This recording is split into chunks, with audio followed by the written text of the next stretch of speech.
కాశీనాయన మండలం బసన్నపల్లెలో సావిశెట్టిపల్లె, ఆకుల నారాయణపల్లె, వరికుంట్ల, గంగనపల్లి గ్రామాలకు చెందిన 30 కుటుంబాలు బీజేపీ మండల ఉపాధ్యక్షుడు భాస్కర్ రెడ్డి ఆధ్వర్యంలో బీజేపీలో చేరాయి. జిల్లా అధ్యక్షులు వెంకట సుబ్బారెడ్డి నూతన సభ్యులకు కండువా కప్పి పార్టీలోకి ఆహ్వానించారు. మోదీ నాయకత్వంలో దేశ అభివృద్ధి, కేంద్ర పథకాలతో ప్రజలు బీజేపీ వైపు ఆకర్షితులవుతున్నారని ఆయన తెలిపారు. స్థానిక ఎన్నికల్లో ప్రతి పంచాయతీలో బీజేపీ అభ్యర్థుల్ని గెలిపించుకుంటామని భాస్కర్ రెడ్డి తెలిపారు. గ్రామ అభివృద్ధి బీజేపీతోనే సాధ్యమని కొత్త సభ్యులు అభిప్రాయపడ్డారు.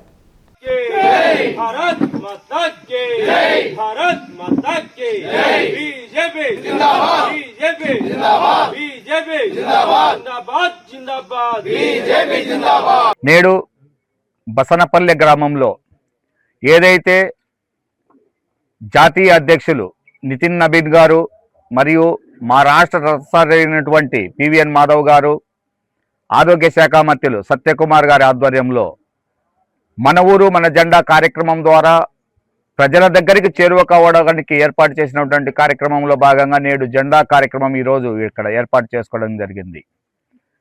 ఈ జెండా వందన కార్యక్రమం ద్వారా ఏదైతే మాధవ్ గారు ఆశించారో, జాతీయ స్థాయిలో నరేంద్ర మోదీ గారు ఏదైతే అభివృద్ధి కార్యక్రమాలు చేస్తున్నారో గ్రామ గ్రామానికి, ప్రతి వీధికి, ప్రతి వాడకు, ప్రతి ఇంటికి, ప్రతి వ్యక్తికి చేరే విధంగా నరేంద్ర మోదీ గారు ఏదైతే సంక్షేమ పథకాలు కానీ, అభివృద్ధి పథకాలు కానీ, అభివృద్ధి ఫలాలు కానీ ప్రతి వ్యక్తికి తెలియజేయాలనే కార్యక్రమంలో భాగంగా జెండా వందన కార్యక్రమం జరిగింది.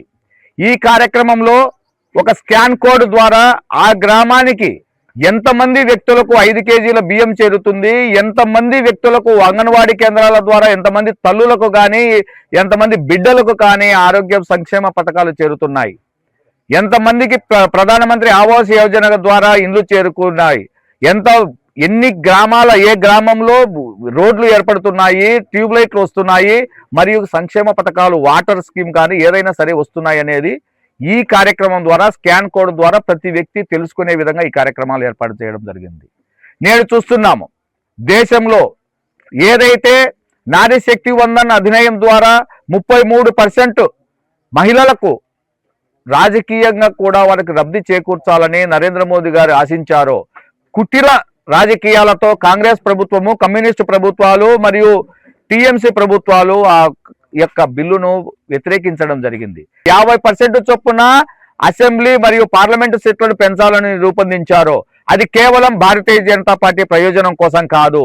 ఏదైతే వెనుకబడి ఉన్నాయో, తక్కువ స్థానాలు అని ఆశిస్తున్నారో సౌత్ ఇండియాకు కూడా లబ్ధి చేకూర్చే విధంగా ఈ యొక్క బిల్లును రూపొందించడం జరిగింది. జనాభా ప్రాతిపదికన తీసుకుంటే సౌత్ ఇండియాకు నష్టం చేకూరుతుంది. ఈ విధంగా చేర్చడం ద్వారా సౌత్ ఇండియా నష్టపోతుందనే భావనతో ప్రతి రాష్ట్రానికి ఆ యొక్క ఉన్న సీట్లకు 50% రూపొందించాలని చేస్తున్నాం.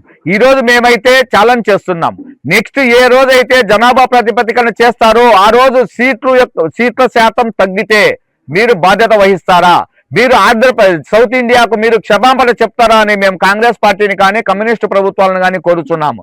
జనాభా ప్రాతిపదికన తీసుకుంటే నార్త్ ఇండియాలో ఏదైతే 1970 సంవత్సరాలలో మీరు కుటుంబ నియంత్రణ ఆపరేషన్లు చేపట్టిన కాంగ్రెస్ ప్రభుత్వము అప్పుడు కేవలం సౌత్ ఇండియాలో మాత్రమే ఫోకస్ చేసేసి ఇక్కడ జనాభా నియంత్రణ చేయడం జరిగింది. అక్కడ నార్త్ ఇండియాలో ఎక్కడే కానీ జనాభా నియంత్రణ అనేది చేపట్టడం జరగలేదు. కాబట్టి అక్కడ జనాభా ప్రాతిపదికన తీసుకుంటే అక్కడికి సీట్లు పెరుగుతాయి కానీ సౌత్ ఇండియాకు సీట్లు తగ్గుతాయి. జనాభా ప్రాతిపదికన తీసుకోకూడదు, ఈ విధంగా సౌత్ ఇండియా నష్టపోతుందనే భావనతో నరేంద్ర మోదీ గారు కావచ్చు, అమిత్ షా గారు కావచ్చు ఈ బిల్లును రూపొందించి సౌత్ ఇండియాకు కూడా లబ్ధి చేకూరాలి, ప్రజాపాలన సజావుగా జరగాలి, ఏదైతే స్థానాలు పెరుగుతాయో ప్రాతినిధ్యం వహిస్తున్నటువంటి సంఖ్య తగ్గేసి ఆ విధంగా సంక్షేమ పథకాలు కానీ అభివృద్ధి పథకాలు కానీ చేరుతాయి అనే భావనతో బిల్లును చేపట్టడం జరిగింది. ఈ యొక్క సంక్షేమ పథకాలు కానీ భారతదేశ అభివృద్ధి కానీ ఏదైతే రక్షణ రంగ పరంగా కావచ్చు, నేడు యుద్ధం జరుగుతున్నా కూడా భారతదేశం ఏ విధంగా అభివృద్ధి చెందుతుంది, డీజిల్ కానీ ఇక్కడ వస్తువుల రేట్లు కానీ పెరగకుండా ప్రపంచ దేశాలకు భిన్నంగా భారతదేశం అభివృద్ధి చెందుతున్న కారణంగా ఇక్కడ బసనపల్లె నుండి భాస్కర్ రెడ్డి గారు, పీర్ సాహెబ్ గారు, ఇక్కడ పీరావల్లి సాహెబ్ గారు పార్టీలో జాయిన్ కావడం జరిగింది. వీళ్ళు కేవలం ఏదో రాజకీయ లబ్ధి కోసం చేరలేదు. భారతదేశము ఏ విధంగా అభివృద్ధి చెందుతుంది, భారతదేశ పరిపాలన నరేంద్ర మోదీ గారు 2014 చేపట్టిన తర్వాత ఏ విధంగా అభివృద్ధి పథంలో పోతుంది, ప్రతి వర్గము, ప్రతి కులము, ప్రతి గ్రామానికి సంక్షేమ పథకాలు అందుతున్నాయి, అభివృద్ధి పథకాలు అందుతున్నాయి అనే భావనతో భారతీయ జనతా పార్టీలో జరిగింది. వీళ్ళ ఆధ్వర్యంలో దాదాపుగా 30 కుటుంబాలు ఇక్కడ చేరి నెక్స్ట్ రాబో స్థానిక సంస్థల ఎలక్షన్లకు కూడా వీళ్ళ యొక్క ప్రాతినిధ్యం పెరుగుతుంది.